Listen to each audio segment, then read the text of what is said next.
Buena, genial.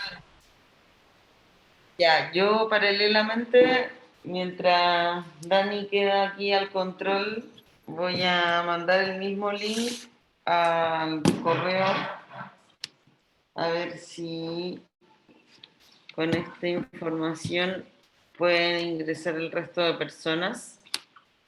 A ver, esperen, voy a copiar, copia de invitación y permiso, voy a mandármela.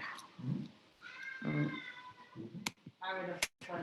Sí, ahí lo mando. Y ahora sí, ya. Bueno, acá, Dani, tú que me presté tu celu y lo hacemos así como la otra vez.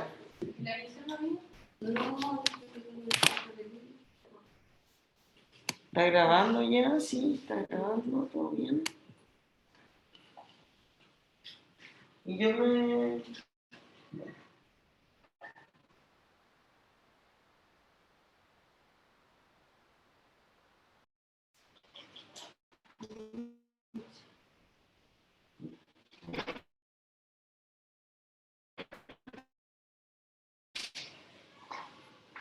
Ah, está pegado, parece. A ver. Dejemos conectar un celu al lado. Al lado. Hola. Ah, sí se ve. ¿Ese? Hola, ¿me escuchan? Sí, también se escucha. Ya. No, tiene que estar ahí. Bueno, no sé si ustedes me conocieron ya, si estuvieron todos en la sesión inicial, pero mi nombre es Daniela Fuentes. Yo soy geóloga de profesión, pero ahora estoy dedicada al rubro de la conservación y la restauración, que es donde conocí a Mariana y a Daniel. Y en mi módulo les voy a hablar sobre aspectos materiales de la cruz, ¿ya? Este módulo va a ser un poco... ¿Quién se está conectando? Ah, ya, voy a esperar a que se conecte esta persona. No, soy, eres tú Ah, mismo. sorry, ya, nada que ver, no me pesquen. Ya. Entonces, bueno, partamos con la presentación que es autoexplicativa. Mariana, la descargaste acá, ¿cierto? Sí, está, tendría que estar en las descargas. A ver.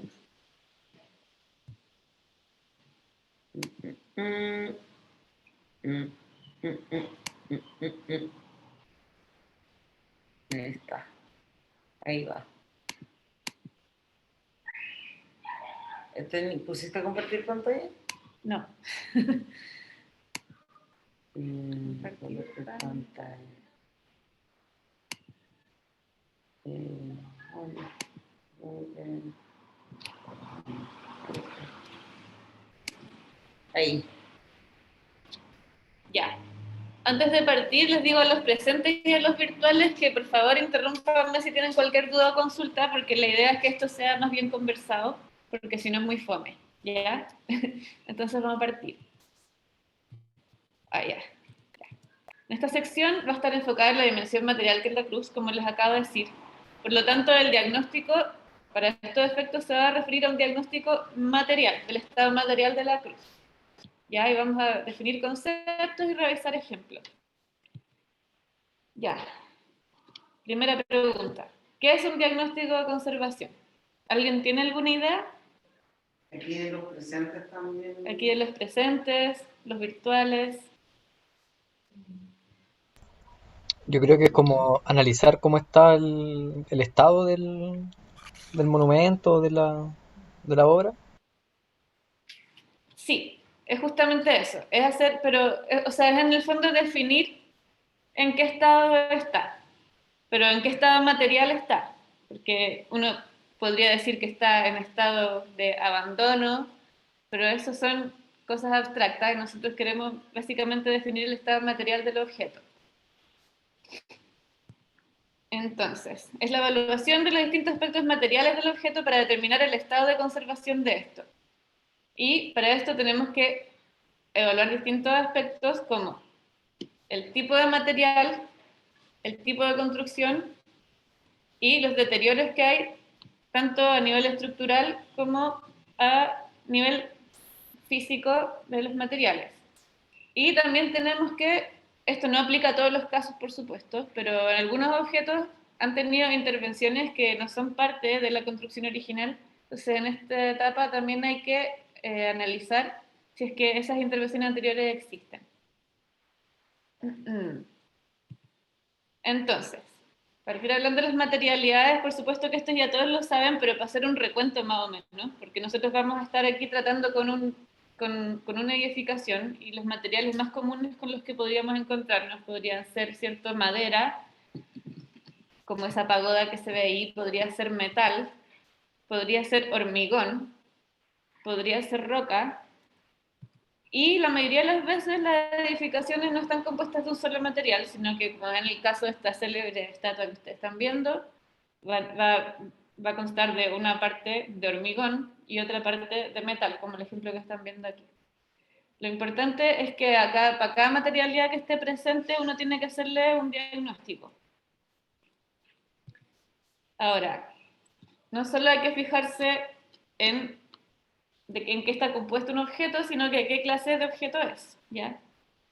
O sea, por ejemplo, a ver, volviendo a la pregunta anterior, eh, a mí no me queda tan claro, por ejemplo, les voy a admitir, si es que la cruz es considerado o no un altar.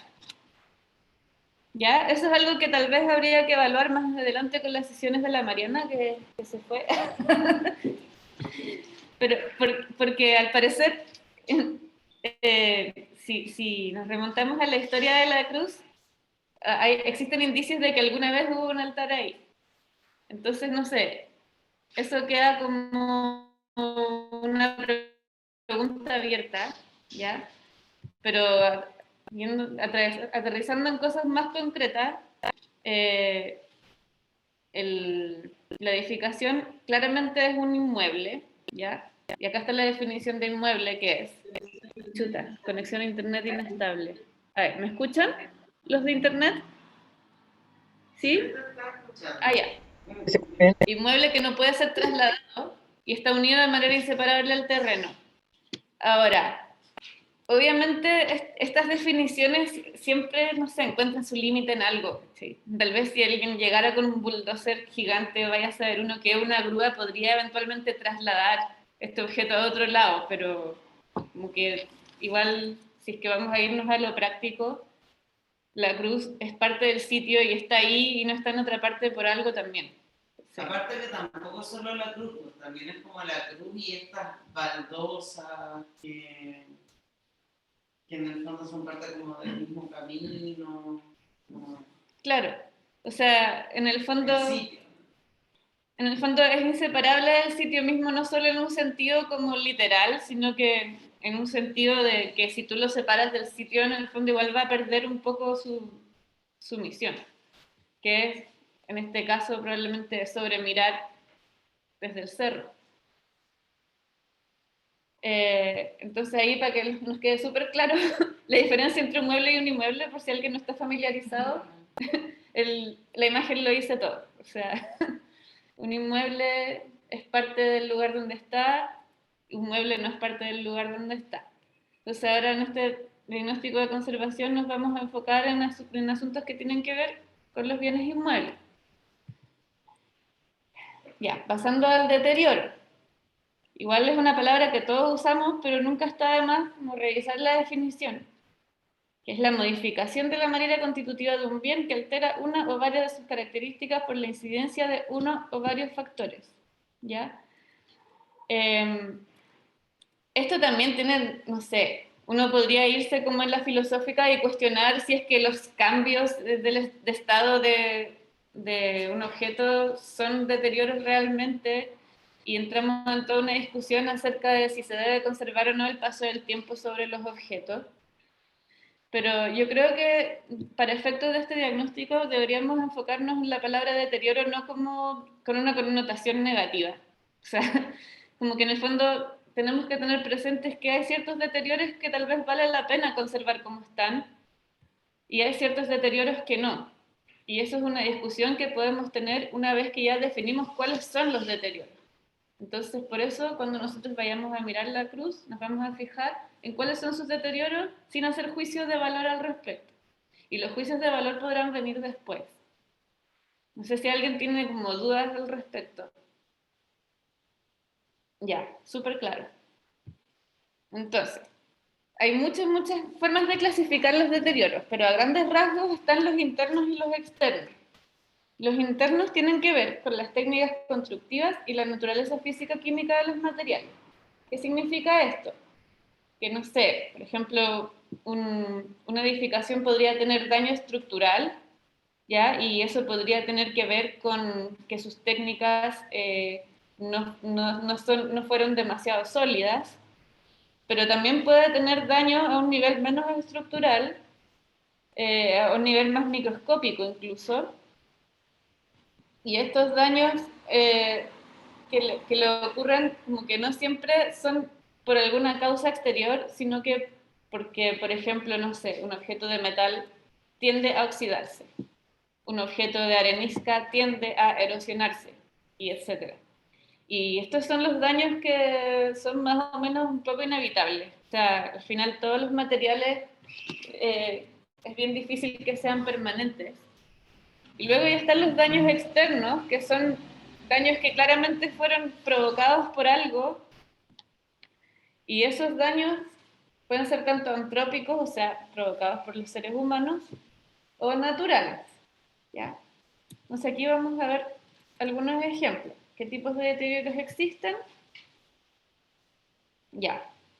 A ver, la famosa esfinge. No sé, yo lo puse como ejemplo porque es súper identificable el deterioro que está ahí, que es en la nariz. Y si uno al final se hace la pregunta, ¿por qué está deteriorada solo en la nariz y no en el resto de la estructura? ¿Alguien quiere aventurarse a responder? ¿Ah? A ver, por la erosión.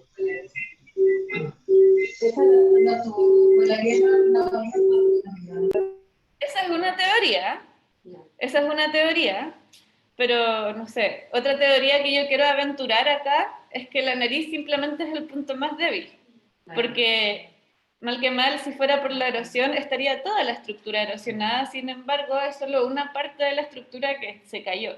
Ahora, si es que eso fue por Napoleón, se cae la teoría, pero eso es un misterio igual, o sea, en realidad nadie sabe mucho. A mí me da la impresión de que sigue siendo un misterio. A mí se me imagina que, como dices tú, tiene que ver con la parte más débil de la estructura, una parte que no tiene un soporte abajo, entonces que se puede desprender. Exactamente. La gravedad. Entonces, si fuera así, uno le podría atribuir a las técnicas constructivas. Uno podría decir, pero ¿por qué no le pusieron refuerzo en la nariz? No sé. ¿Cachai? Ahora, esta otra estructura que está al lado está visiblemente oxidada porque es de metal y está al lado del mar. O sea, no es algo evitable, no es algo que alguien le haya hecho a esta estructura. Entonces, esa yo tendría a clasificarla en un daño por la naturaleza de los materiales.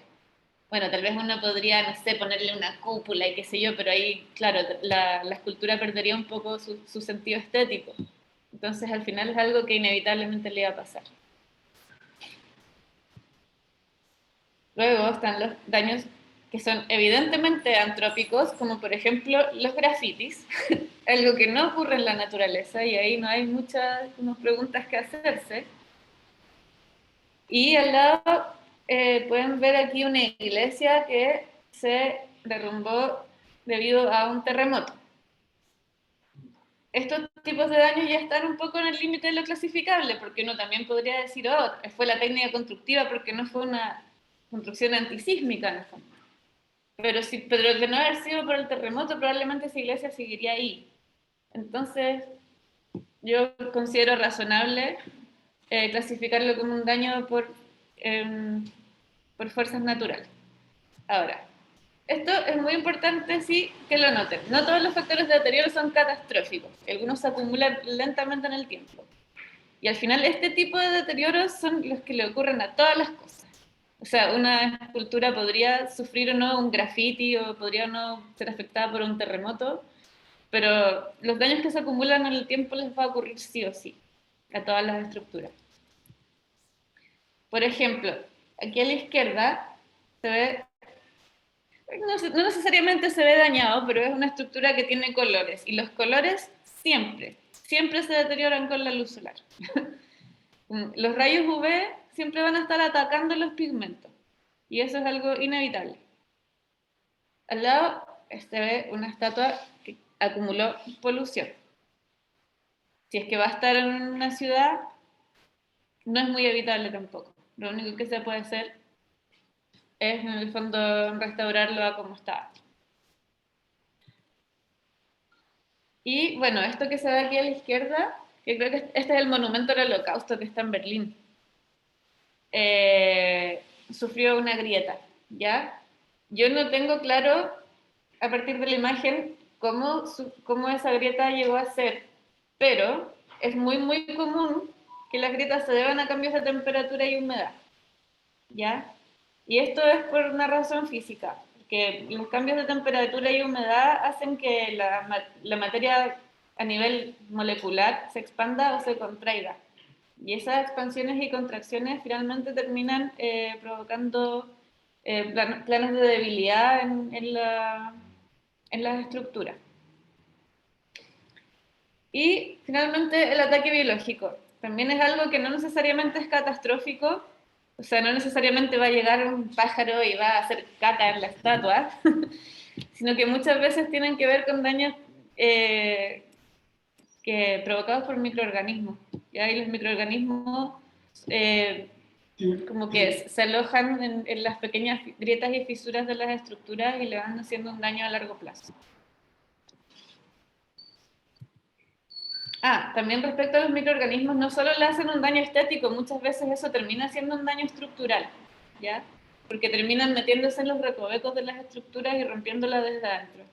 Y sobre todo eso pasa con las estructuras de madera, y ustedes, no sé, supongo que todos han visto madera dañada por termitas y al final termina huecada, termina completamente debilitada y termina convirtiéndose en un daño estructural. ¿Tienen dudas respecto a alguno de estos tipos de daños de los que hemos mencionado? Ya. Una vez hecho un catastro de los deterioros, se puede determinar el estado de conservación del objeto o monumento. Hola. Adelante. Buenas tardes. Quería saber si mañana funciona el vacunatorio aquí. Tiene que preguntarle a Gustavo. Un segundo online. Una pregunta. Cuando, en el caso, por ejemplo, de las edificaciones antiguas de Valparaíso, sobre todo las más antiguas tienen problemas como las conexiones eléctricas que llevan tantos años sin tener mantenimiento. ¿Eso se podría considerar también como un deterioro dentro del conjunto de la edificación? Sí, de todas maneras. No sé si los que están conectados escucharon la pregunta. Preguntó si los daños de las instalaciones eléctricas de las casas en Valparaíso podían ser consideradas un deterioro de la estructura. ¿Qué opinas tú, Mariana? Yo creo que en tanto sean considerables como bienes patrimoniales. Sí, o sea, sobre todo es un deterioro porque le está provocando un potencial daño súper grande a la estructura. O sea, un riesgo de incendio es un potencial de daño gravísimo. O sea, atenta contra la desaparición total del bien inmueble, así que me imagino que sí. Sí.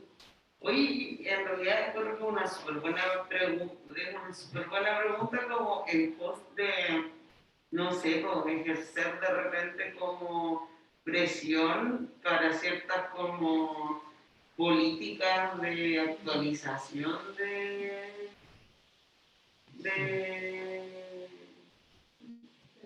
sistemas de calidad en las casas en banco, que es un gran problema. Sí, pero ¿quién se hace cargo de...? Bueno, ahí las personas deberían hacer. Pero si son casas que están en sectores patrimoniales o lugares La abandonados. gente de paz no hace los cambios. ¿Tú decís?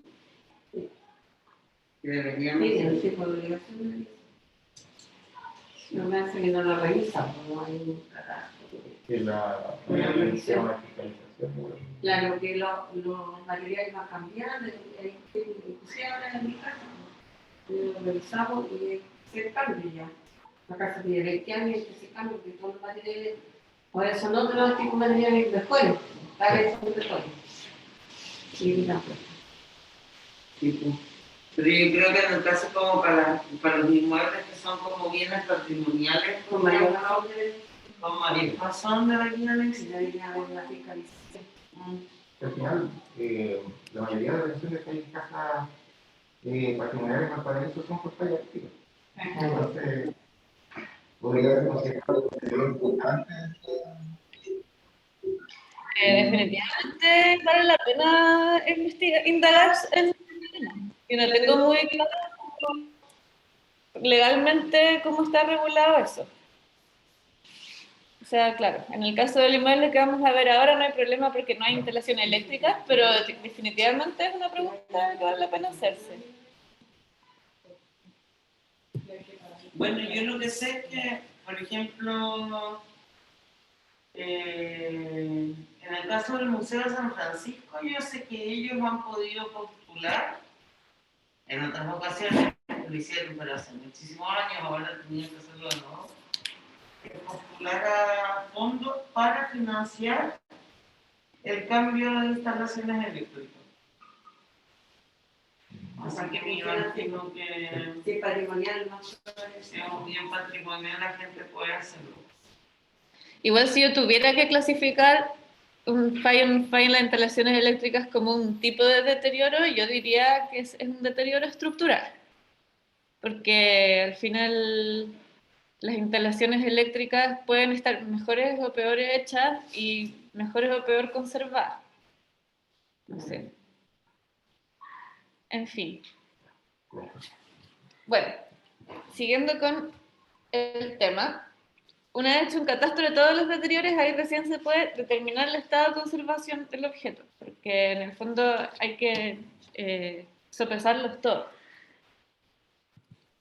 Y aquí vamos a ver la definición del estado de conservación. Sí.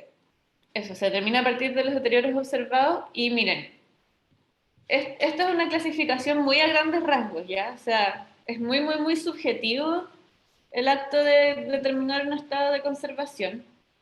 Pero más o menos esto es como para tener una guía. Un buen estado de conservación. Pueden presentarse daños, pero son leves y a nivel de terminaciones y fachadas. ¿Ya? Cuando el estado de conservación es malo, presenta daños severos al nivel estructural. A nivel estructural, o sea, riesgo de perder una estructura. Irregular, por supuesto que es algo entre medio. ¿Ya? Presenta daños generalizados que requieren intervención, pero esa intervención requerida podría ser más bien preventiva que, o sea, como no necesariamente esté sufriendo la estructura un daño, o sea, un peligro inminente en su estructura, pero eso, o sea, lo importante es entender que si el estado de conservación es regular a malo, las intervenciones como que deberían ser una prioridad. En cambio, si es bueno, las intervenciones uno podría llegar a dejarlas pasar. Ya. Esto, recalcar, el diagnóstico de estado de conservación de un objeto en movimiento no es una ciencia exacta. O sea, no hay una fórmula para determinar el estado de conservación, siempre va a estar sujeto al criterio humano. Es muy importante desarrollar el criterio. Por eso es muy importante hacer este tipo de cosas, ver trabajos anteriores donde se han determinado estados de conservación, en el fondo tratar de llegar a un consenso. Sí, pues, porque aparte también es como un tema, no sé si se escucha nada. Pero ponte acá para hablar, para que te escuchen. Sí se escucha, sí se escucha. Ah, súper, se escucha, ya. Y como un tema súper importante también con respecto como a los valores. En el fondo a la hora de decir que algo está bueno, malo o reguleque, como que no sé, pues, la cruz por ejemplo tiene tantos grafitis que además que una persona para una persona puede ser que son muy ofensivos y puede encontrar que eso es un deterioro antrópico muy grave, pero hay gente que no lo encuentra necesariamente ofensivo, y es más, lo considera como parte de la historia del mismo objeto. Claro. Pero para eso en el fondo igual está un poco esta guía, pues como que en el fondo un graffiti, a pesar de que te pueda parecer ofensivo o no, igual no está poniendo en peligro la estructura. ¿Sí? Como que igual también hay que llegar a ciertos consensos como en el oficio para poder trabajar. ¿Sí? Entonces aquí, esperar que pase la moto. Ya. Aquí hay algunas fotos como para que discutamos. A ver, ¿qué opinan ustedes? ¿Consideran qué clase de daño y de qué nivel le ven a esta imagen? Parece que está con pintura, ¿no? ¿Está con qué? Pintura encima. Sí, se observa pintura. Se observa pintura roja. Acá, un Antrópico. daño antrópico. Así es, daño antrópico. Difícil que esa Claro. pintura haya llegado naturalmente. Daño antrópico. ¿Qué más? ¿Ven algo más? Pero aparentemente, bueno, no se ve entera la figura, digamos, la estatua, no sé cómo decirle, pero, pero parece estar como estructuralmente piola, bien. Entonces no parece un daño tan grave. Exactamente, no se observan grietas ni partes que se estén a punto de caer. Mira, lo que yo observo tal vez que los ojos se ven ahuecados y pienso que puede ser que alguna vez haya habido algo ahí, ¿o no? ¿Qué opinan Claro, ustedes? también puede ser. Claro. Pero ese daño aún así no sería estructural, o sea, sería un faltante, como le llamamos.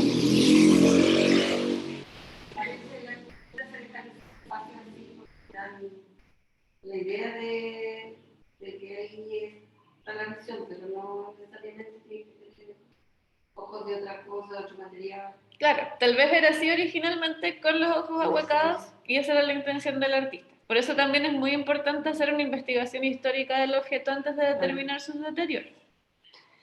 Sí, porque no se podría asegurar. Exactamente. O quizás, o sea, igual podría uno quizás verlo de muy cerca y Claro. fijarse si es que hubo algún... Puede que haya Claro. una indicio, Puede haber, por ejemplo, restos de algún adhesivo claro. o restos de alguna soldadura que puede indicar que hubo algo ahí, pero si está todo planito y liso, probablemente no hubo nada. Claro. En ese sentido sería como importante igual tener como parámetro para definir el estado de conservación, no sé, imágenes de cuando esto era nuevo o algún plano, no sé, Claro. ¿podría servir eso como parámetro?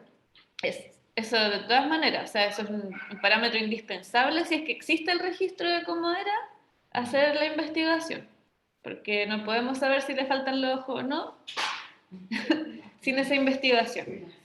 Y en el caso de la COVID, ¿no? ¿Fotos? Las fotos más antiguas que hemos encontrado nosotros, como cuando empezamos a investigar esto, eran unas fotos que vienen como en la década del 40, ¿te acuerdas? Pero están acá, espera, acá, ahí, Ah, o sea, ya ahí no se ve tan grande, pero ahí les podemos mandar las fotos para que las vean bien, pero Esa es como la foto más antigua que hemos encontrado hasta ahora. Pero ahora ya ha cambiado caleta, porque por ejemplo le pusieron otra como plataforma de grande, entonces ya no hay como acceso como al altar directamente. Eso parece que era como de 40 años, porque yo la vi como en este grupo como de amigos de Quilpué. Y eso era lo que decían, como que no. habría que investigar dónde está esa foto físicamente. Claro. Bueno, ya, este por ejemplo, ¿qué me pueden decir?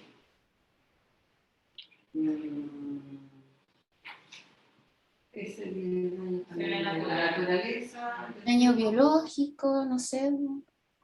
Exacto, ataque biológico. Ataque En biológico. este caso, ¿ah? Se ve bonito. Claro, igual, ya, volviendo al tema, a la discusión filosófica, los deterioros no necesariamente son algo malo, como que hay que liberarse de esa noción de que los deterioros hay que eliminarlos. Acá alguien me dice que se ve bonito y uno podría decidir conservarlo tal como está. Todo eso va a depender de la gravedad del ataque biológico también, porque, por ejemplo, si este ataque biológico fuera tal que está destruyendo esos ladrillos y va a provocar el colapso de la estructura, por muy bonito que sea, probablemente habrá que intervenir.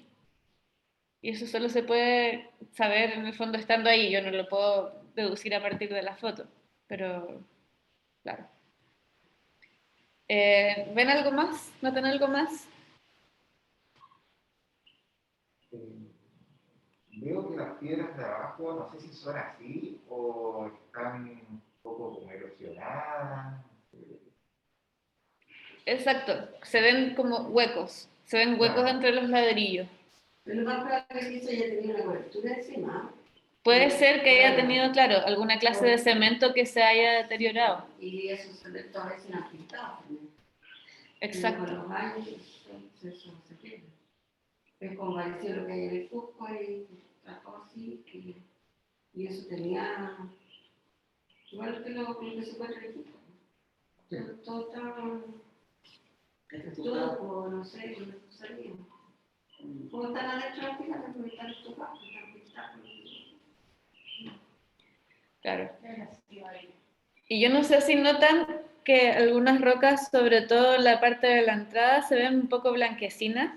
Claramente esta es una foto de lejos, imposible determinar lo que es, pero es muy común que esas sean concreciones salinas, como le llaman. Eso es cuando a partir del aire, la brisa marina, vaya a saber uno qué, se va a empezar a acumular sal sobre las rocas. Y eso igual podría convertirse en un daño mayor si es que esa sal en el fondo acelera el proceso de erosión de la roca. Así que eso también hay que tenerlo en cuenta. ¿Tú ves algo más, Mariana? No, ¿Mm? no particularmente. Aquí estoy especialmente si no. Ya. Ya, esto todos lo conocen, ¿no? El Coliseo Romano.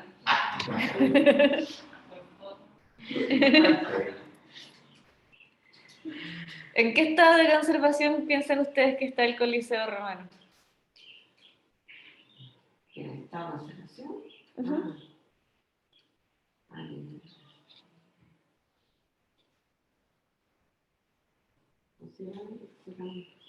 Yo creo que más o menos. En el estado que está ahora. En el estado natural, con toda la destrucción que tiene. Pero Eso estaba natural contemporáneo. pero se han hecho, es que me acordé de ese que tuve que ver de conservación. Se han hecho arreglos adentro.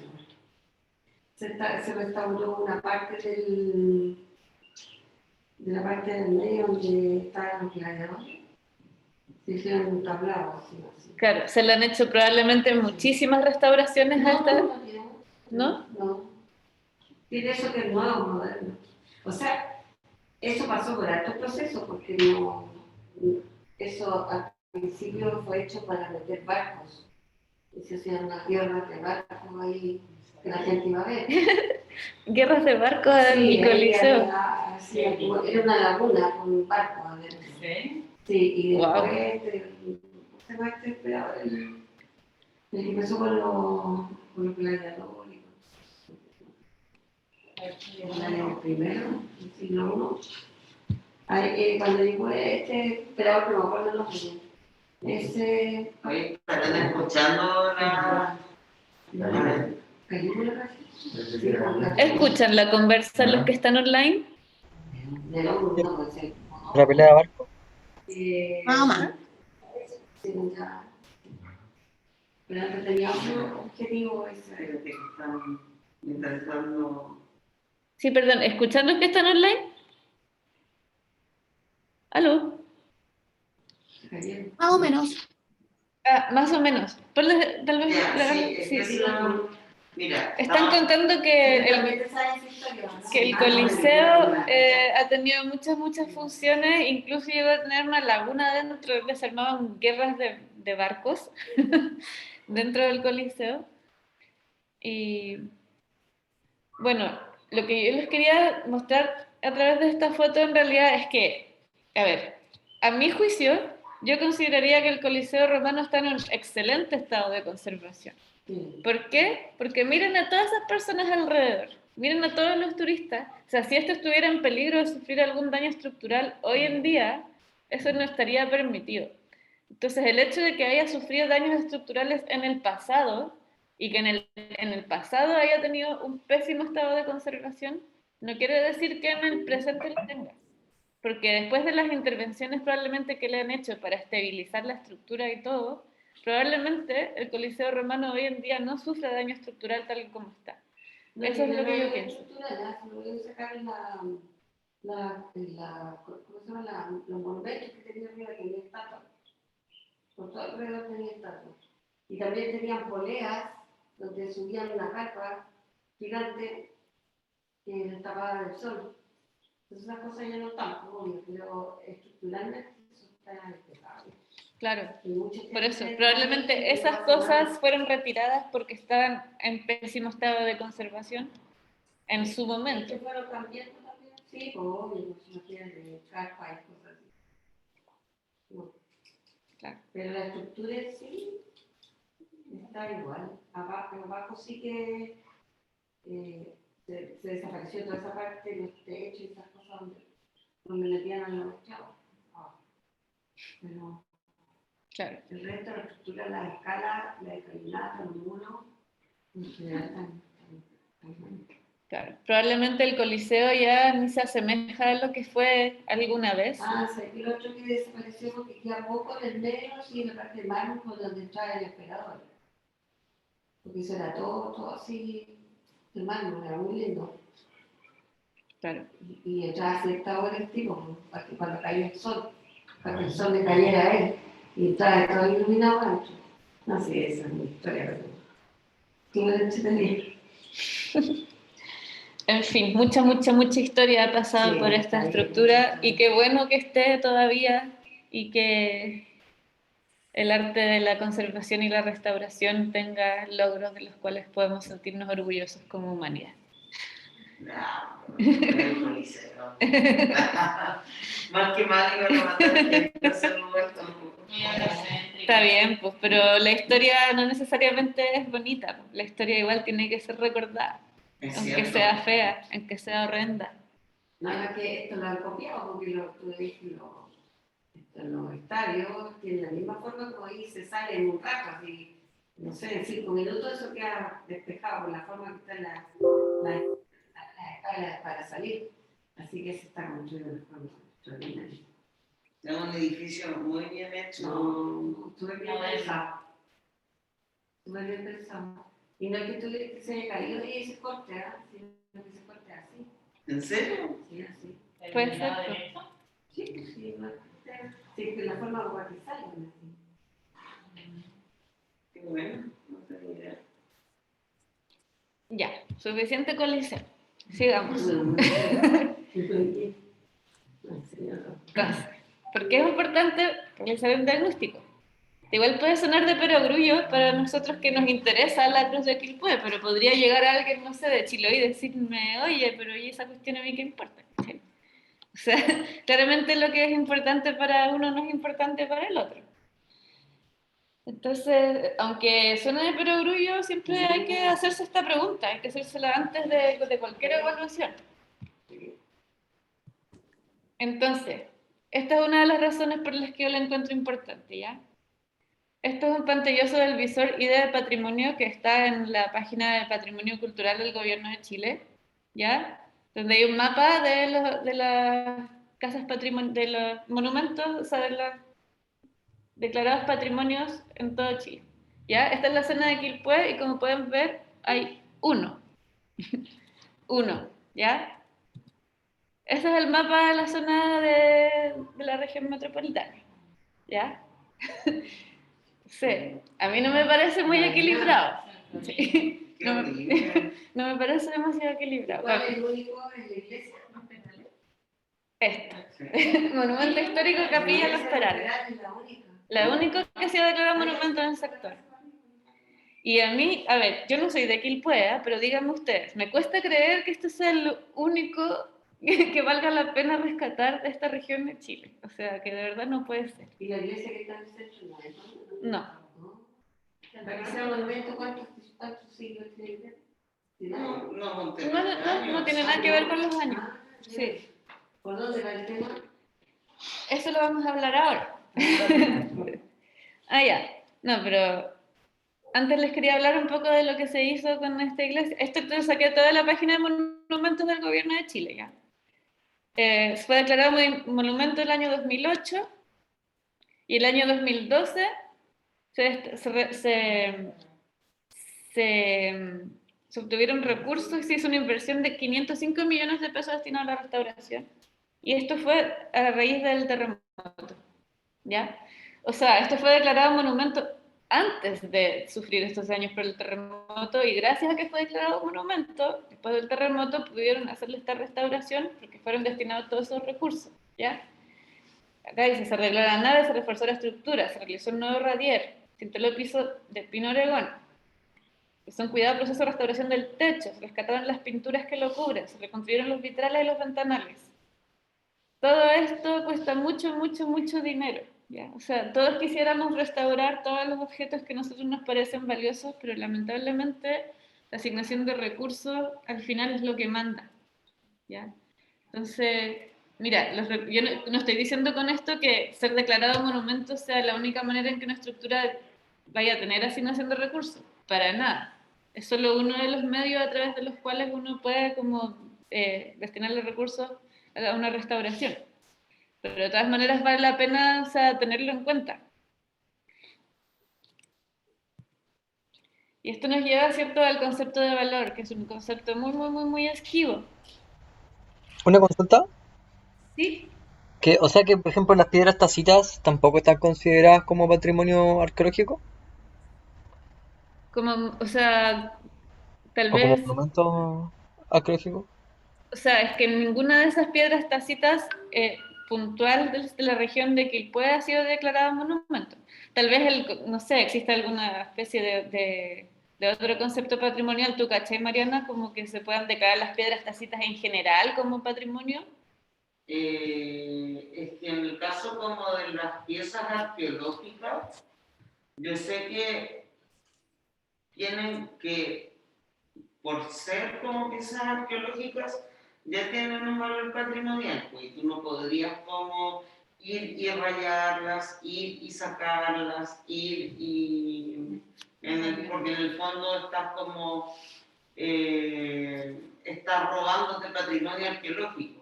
Pero en ese caso funciona distinto y no tiene que ver con el tema como necesariamente como de la declaratoria de monumento nacional, porque las piedrecitas entran en otra categoría. Claro, es que en el fondo no es lo mismo ser patrimonio que ser monumento, que es algo que voy a tocar ahora también en la presentación. Entonces, justamente, ¿es la Cruz de Quilpué patrimonio o monumento? Ya. Oficialmente no ha sido declarado monumento. Ahora, la verdad oficial no es la única verdad, ¿cierto? Pero oficialmente no ha sido declarado monumento. Y el patrimonio es un concepto mucho más ambiguo que no tiene mucho tanto que ver con el estado legal de las cosas. O sea, aquí vamos a leer un poco la definición. Conjunto de rasgos significativos para uno o varios grupos sociales en la medida que sustentan universos simbólicos comunes y que contribuyen al sentido de pertenencia, cohesión y continuidad histórica del grupo. Constituye la memoria colectiva de las comunidades y es, por lo tanto, un recurso no renovable. Entonces, no sé, bajo esta definición, ¿ustedes considerarían que la Cruz de Quilpué es patrimonio? ¿Sí? Por todo lo que se conversaba y toda la historia. Al menos para aquí el grupo presente, imagino que es bastante significativo. O sea, después de todo este trabajo, yo creo que sí se va a llegar a esa conclusión. Se puede hacer un proyecto, yo creo. Claro. Un proyecto. Lo importante que anota acá al lado es que el patrimonio es un valor colectivo, o sea, no basta con que a mí me guste la cruz y la quiera yo declarar patrimonio, o sea, hay que necesariamente... Dani, las conversaciones que tuvimos el otro día cuando estaba hablando, ¿te acuerdas? Lo que contaron los chiquillos, las historias que consiguieron de la gente que iba a ese lugar hace años y todo eso, te da como todo Claro. como un contexto de que sí es histórico, que representa como la memoria del territorio. Todo parece indicar que hay como quórum colectivo, ¿cierto? Todo parece indicarlo, Sí, que es un sitio significativo para muchas personas. Ya, pasando ya al tema de la ley.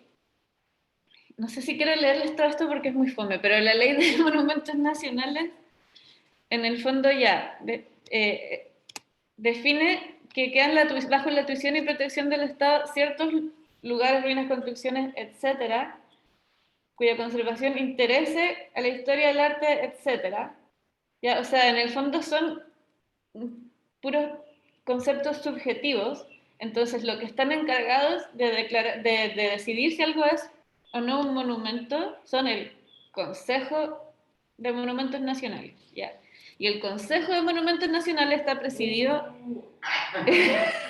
por, me da la impresión de que el subsecretario de Cultura y Patrimonio, o sea, que es algo que depende directamente del Ministerio de Patrimonio y la Cultura. Pero es un cargo político de alta confianza. Exacto, es un cargo político. Y por supuesto que el consejo también está constituido, o sea, cada monumento tiene su propio consejo a la hora de ser declarado monumento y traen ¿cómo se llama?, expertos, autoridades locales, que si se trata de armar un grupo como que en el fondo de discusión en torno a si declarar algo no monumento, pero a la larga depende del ministerio. Y... A ver, ya, y el Consejo de Monumentos Nacionales se pronuncia sobre la conveniencia de declarar los monumentos y solicita al Ministerio de Culturas el decreto.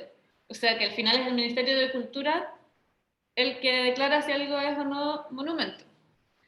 Y el Consejo elabora los proyectos de restauración o conservación, etc. Pero cualquier persona o entidad puede solicitar la declaración de un monumento nacional, ¿ya? Es igual. O sea que ustedes como grupo, los ministerios y la cruz podrían pedir.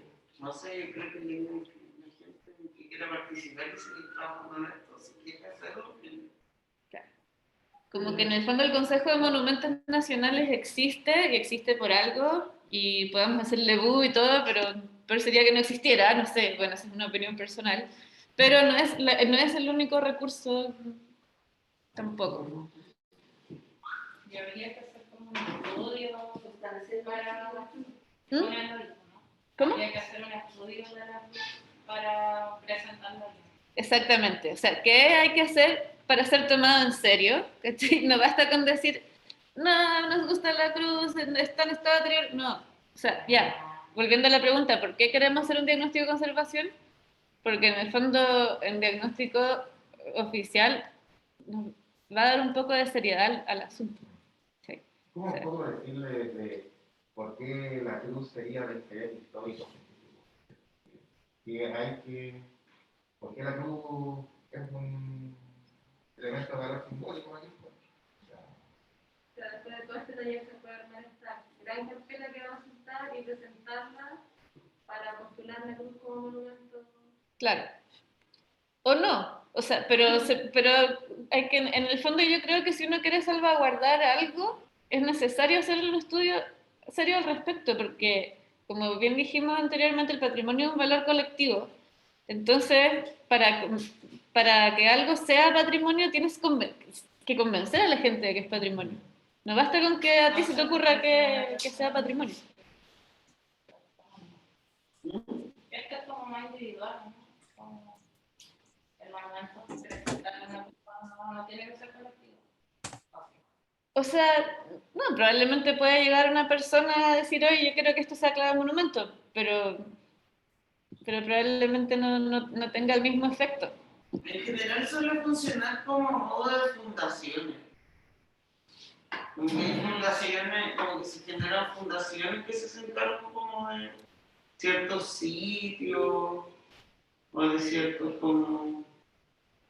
¿Y qué tiene más peso como en que lo resguarden, como que sea considerado monumento patrimonio? O sea, no, pues que para hacer, o sea, algo pasa a ser un bien patrimonial instantáneamente cuando es declarado monumento. O sea, ser declarado monumento en el fondo es como el estatus, un estatus legal que uno le da a cierto objeto. ¿Cachai?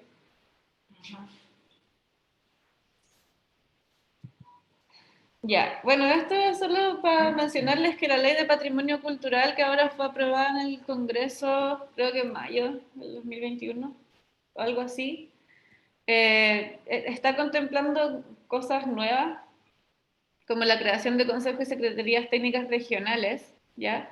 Porque antes el Consejo de Monumentos tenía sede en Santiago de Chile y todos los monumentos de Chile tenían que pasar por ahí. Y como en el fondo las decisiones siempre se tomaron de manera centralizada y eso se supone que ahora va a tener que cambiar. Van a haber beneficios tributarios para proyectos de mantención y restauración de inmuebles patrimoniales protegidos a nivel local y nacional, ¿ya? Y va a haber un subsidio al patrimonio cultural para la recuperación y mejoramiento de viviendas, espacios públicos y equipamiento barrial y la creación de inventarios de patrimonio cultural en Chile. Eso vale la pena para mí destacar, que o sea un inventario tal vez, de patrimonio tal vez no necesariamente va a incluir a los que ya han sido declarados monumentos. Y vamos a tener que ver cómo evoluciona esta nueva ley porque claramente todavía no sabemos mucho si va a ser efectiva o no, pero a tomarlo en cuenta.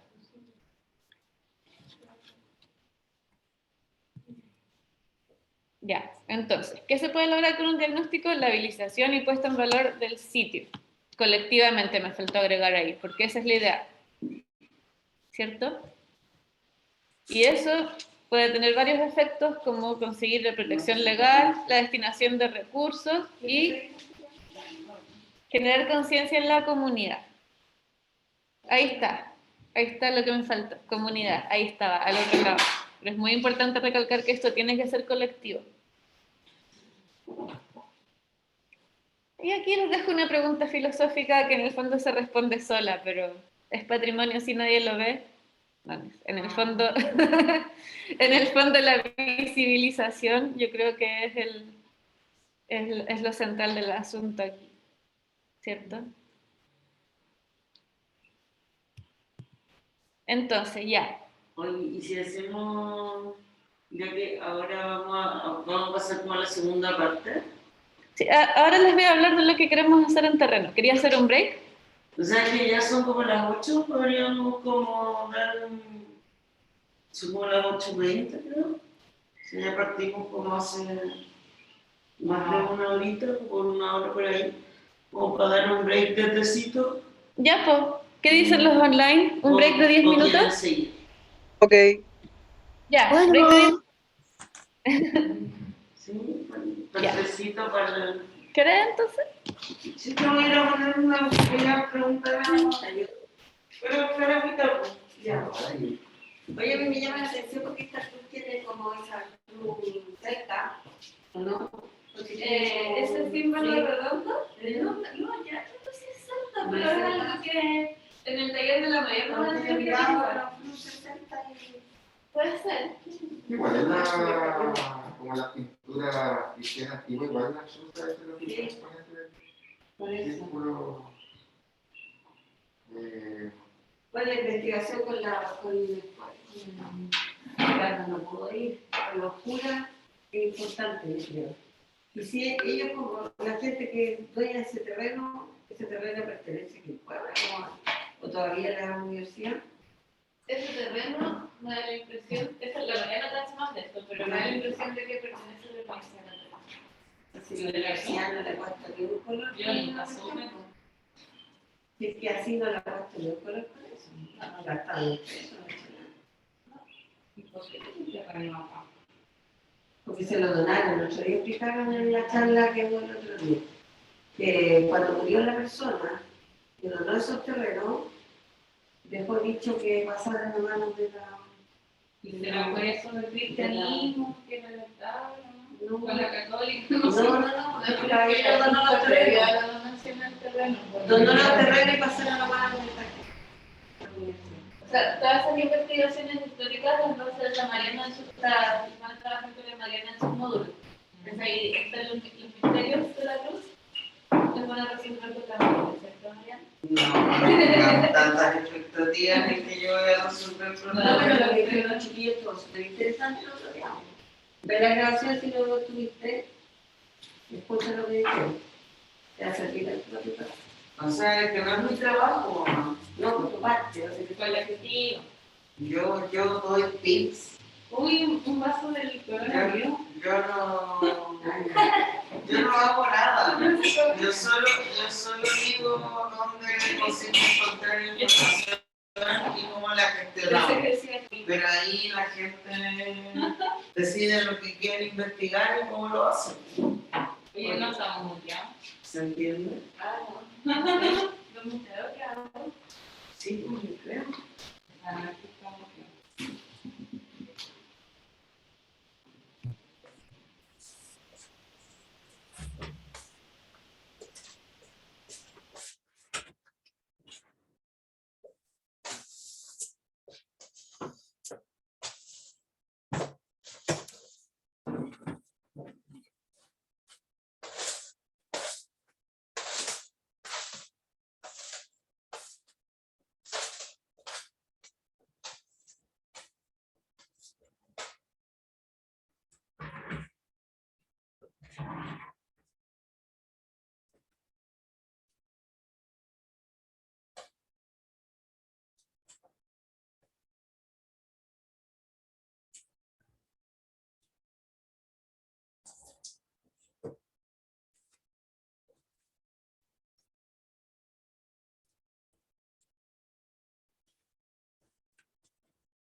Que andaba con una cuestión que decía, no, sí, pero ¿Aló? no hay otra manera. ¿Están presentes los online? Hola. Ese soy yo. Sí, Oli, Oli. Ah, perfecto. Ya. Entonces, en esta última parte les voy a contar un poco lo que vamos a hacer en el terreno. Ojalá puedan ir. Sería muy bacán que fueran todos, pero si no, igual en la tercera sesión, que va a ser después del terreno, vamos a tomar la información que hicimos en el terreno y la vamos a sintetizar. Así que los que no puedan ir igual van a poder cachar más o menos lo que hicimos. Entonces ya. La idea del terreno va a ser una evaluación in situ con 3 objetivos: levantar información, limpiar y intercambiar información sobre el sitio que no necesariamente tenga que ver con la cruz ni nada, pero como tener esta instancia también para conversar. Por eso la idea también es llevar un picnic, les vamos a llevar unas cositas, qué sé yo, para que podamos conversar y reflexionar sobre el sitio. Y vamos a llevar fichas de diagnóstico, una para cada uno, para que la vayan rellenando, ¿ya? Y, pucha, acá se ve un poco borroso, no sé si alcanzan a leer, parece que quedó como borrosa la imagen, porque se ve borrosa de acá, Mariana. No, parece que cuando lo pasé a PDF tiene que haber pasado eso. Bueno, ahí les mando la... Ya. Igual se los voy a mandar para que la revisen, pero en el fondo las cosas que tienen que rellenar son, primero, cosas que tienen que ver concretas con el sitio, como la ubicación geográfica, altitud. Si pudiéramos tomar un punto GPS, por ejemplo, no sé si alguien tendrá uno, pero por último en el celular o lo que sea, calcular la altitud. O sea, en el fondo ubicarnos bien geográficamente, pues describir el sitio, describir si es un terreno público o privado, si es de libre acceso, y describir un poco el acceso, ¿ya? O sea, es muy importante cuando uno hace una ficha en terreno, el que otras personas que quieran ir a revisar sepan cómo llegar, ¿ya? Entonces eso hay que llenarlo detalladamente, describir como, con el más detalle que se pueda el sitio, para que otras personas puedan reproducir lo que nosotros estamos haciendo. Personas que no son necesariamente de Quilpué, entonces, esa es la idea. Después, bueno, ya yéndonos directamente al inmueble, el tipo de edificación, ¿ya? Vamos a categorizarlo según si es, no sé, una estatua, un altar, un edificio, qué sé yo, eso es algo que vamos a definir entre todos. Las materialidades presentes, ¿ya? Y, por supuesto, una descripción detallada también del inmueble que puede incluir también, no sé, supuestas funciones, su distribución en cuanto al sitio, etc. Pregunta. Sí, sí. ¿Puedes volverte ¿Ah? a la otra? ¿Puedes volverte a la otra? ¿Cuál es la diferencia hay entre descripción del sitio y del inmueble? ¿Qué es lo que engloba el sitio? ¿Cuál es el sitio y cuál es el inmueble? Ah, ya, o sea, el sitio es donde se ubica el inmueble. En el fondo, el sitio en este caso vendría siendo una loma. O sea, y describir el sitio tiene que ver con describir qué hay en el entorno. Es un entorno natural, está pavimentado, no está pavimentado, cuál es la vista, o sea, cuántos metros cuadrados de planicie. ¿Ves? O sea, hay montones de cosas que uno puede describir de dónde está ubicado el inmueble. Esa es la idea. Y después uno tiene que describir el inmueble mismo. Una vez que ya lo tenemos ubicado, porque claramente no está flotando y, insisto, para nosotros lo que parece obvio, para alguien que vaya a leer esta ficha y no conozca el lugar, no va a ser obvio. Entonces, todas esas cosas hay que dejarlas bien descritas. Ya, el tipo de edificación, sus materialidades, esto, más allá de su estado de conservación, esto es algo previo a su estado de conservación. O sea, queremos decir qué es. Para alguien que no sepa qué es, esto es una cruz, qué sé yo. Y aquí nos pasamos a los deterioros. Aquí la idea es definir el deterioro, o sea, no sé, por dar un ejemplo, suciedad superficial. Alcance de ubicación es dentro de la estructura donde está. Es decir, suciedad superficial tiene un gran alcance porque está en toda la superficie. ¿Ya? Si fuera, por ejemplo, una grieta, uno podría decir, está en la punta de la cruz. O qué sé yo, como dar una... a grandes rasgos, igual uno va a sacar fotografías, ¿ya? Pero esto es toda una guía para que o sea, suponiendo que alguien que no conoce lo que estamos hablando la va a mirar.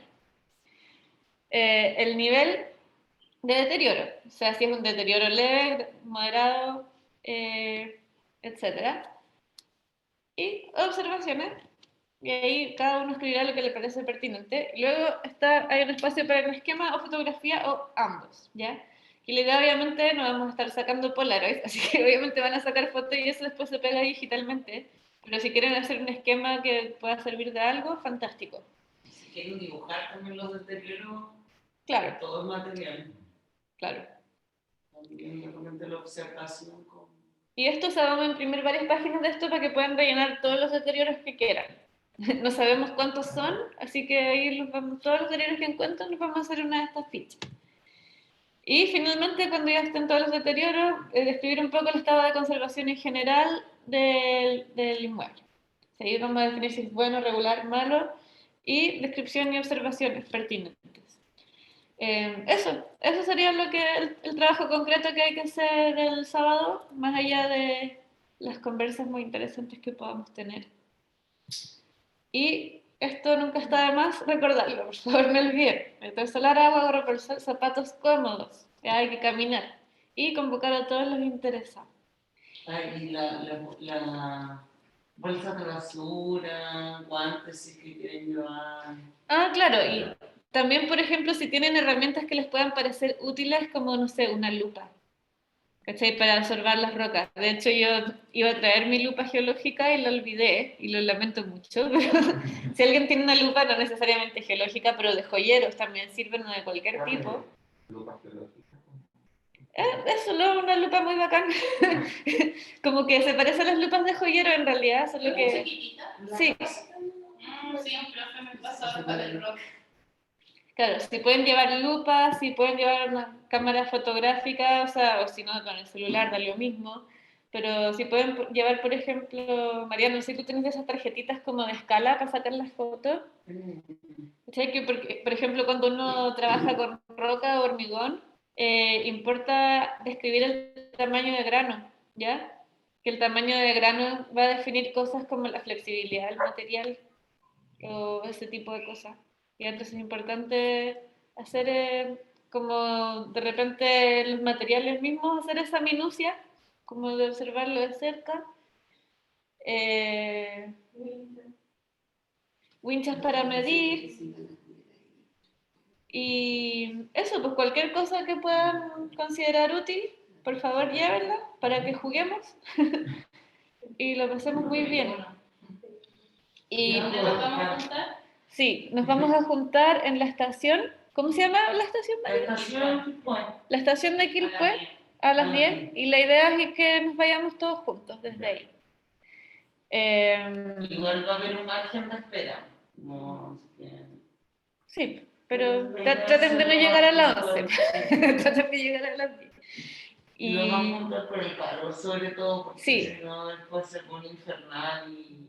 Por eso mismo decidimos hacerlo a las 10, porque si lo hacemos a las 12 nos vamos a querer morir.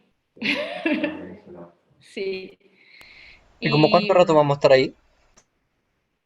Ya, eso no está completamente definido, pero dudo que nos pasemos de la 1. Como que en realidad no creo que nos vayamos a demorar mucho más que eso, porque la caminata no es tan larga tampoco. ¿Cuánto nos demoramos la otra vez, Mariana?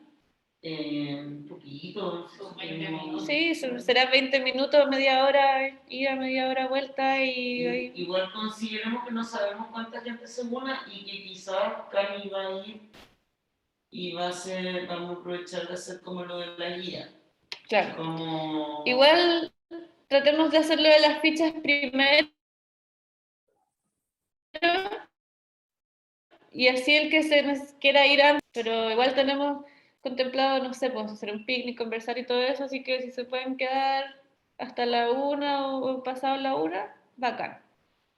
Pero eso, no hay un horario de salida fijo, pero eso, tómense el tiempo al menos de completar su fichita. ¿Alguna otra duda?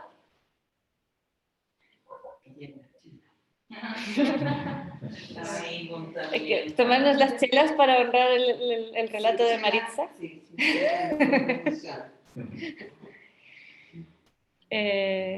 Pero después de tomar las medidas. Ya no pedí comprado y No, hay que cuidar el deterioro del... Y eso, y tener en cuenta que vamos a retirar la basura, así que vamos a bajar cargaditos probablemente, pues, cargaditos de basura y eso va a haber que botarla en algún lado, va a haber que averiguar dónde hay contenedores como... Pero ahí mismo abajo... Claro, abajo en el zoológico me parece que había, ¿no? No, pero un poquito antes, donde está la pirámide, está el punto de reciclaje que habilitó la gente de Pulmón Verde. Perfecto, ya, pues entonces lo terminamos ahí con la basura. Separar igual la basura. Ya. Porque, tampoco nos vamos a meter como a la bóveda rígida, porque hay una bóveda que está como llena. Tal vez si me siento valiente lo haga. Sí. No sé. Si me siento valiente ese día. Igual, claro. Hay que para Sería bacán, igual si encontráramos uno de esos trajes. ¿Cuál es la cara? Creo que esa llevar al perfil. Pregunta a ver si alguien tiene. ¿Alguno de los online tiene de estos trajes, ¿cómo se llaman? Son de Tyvek. Un traje de Tyvek, Son blancos, de estos como que usan. de estos como enteritos cerrados para que alguien se meta en la bóveda. ¿Ninguno? Bueno, No, dicen que no. no sé si se Bueno, escucha, pero no tenemos traje. así que si Sí. encontramos uno, Sí, uno las encontramos. Sí, pues. ya. Porque en la casa creo que había uno y yo le iba a preguntar si me ayudaba a conseguir. Pero sí. Bueno, pero eso, pues, si no tienen más dudas, eso es todo y los espero a todos el sábado. Ok, Así que ya, me despido al menos de los online. Que les vaya muy bien. nos vemos. Chao, gracias. Chao. Chao. Que estén bien. Chao. Chao. ¿Qué hay que hacer? Deja de... Ya. Y fin.